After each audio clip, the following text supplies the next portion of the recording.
Kuhusiana mambo ya ICT ama teknolojia ya habari ni muhimu katika majukumu ya ulinzi wa nchi, hususan katika nchi na jumuiya za kimataifa. Lakini pia ukiangalia mkusanyiko wa wanafunzi walioko hapa kutoka mataifa mbalimbali, tunashirikiana nao katika majukumu ya masomo na pamoja katika kuenenda na mitaala ya kimafunzo kama nilivyokusha kueleza. Ni kuenenda na mabadiliko ya kidunia yanayotokea, na ukiangalia katika mitaala yanafundishwa namna ya kukaunta au kuzuia.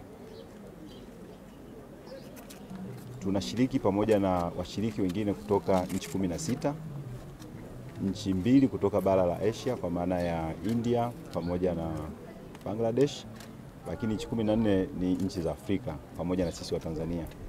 Kozi ambayo tunashiriki ni kozi ya mikakati ya kiusalama na kiulinzi, kwanza kwa ndani, lakini pia kwa ukanda, lakini pia na kwa kimataifa. Kozi yetu tulianza tarehe 2 mwezi wa 9 na mpaka sasa hivi nikisema tuko karibia na kumaliza kozi.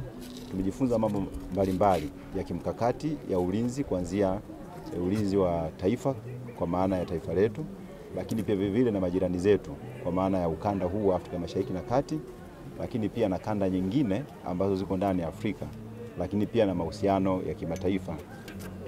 Kama sote tunavyofahamu kwamba dunia ni kijiji na tunaishi kwa kutegemeana. Kwa hiyo ili taifa liweze kuonekana kwamba liko huru na liko salama, linahitaji kwanza kujimarisha kiusalama ndani, kiulinzi ndani, lakini pia vile vile kuhakikisha kwamba linashirikiana na nchi zinazozunguka na nchi nyingine zote duniani, kuhakikisha kwamba amani inakuwepo, kwa sababu lengo kubwa ni kuhakikisha kwamba watu ambao wanaishi katika nchi hizo wako salama kiuchumi, wako salama kisiasa, lakini pia vile wako salama kijamii. Kwa sababu ili watu waweze kuishi sawasawa, wanatakiwa wawe na maendeleo ndani ya taifa, kwa maana kuhakikisha kwamba wanapata huduma za msingi, huduma za afya, huduma za elimu, lakini pia vile vile na huduma za kijamii, na bila kusahau swala zima la utamaduni. Lakini pia vile vile kuhakikisha kwamba wanakuwa na mahusiano na mashirikiano mema na mataifa mengine.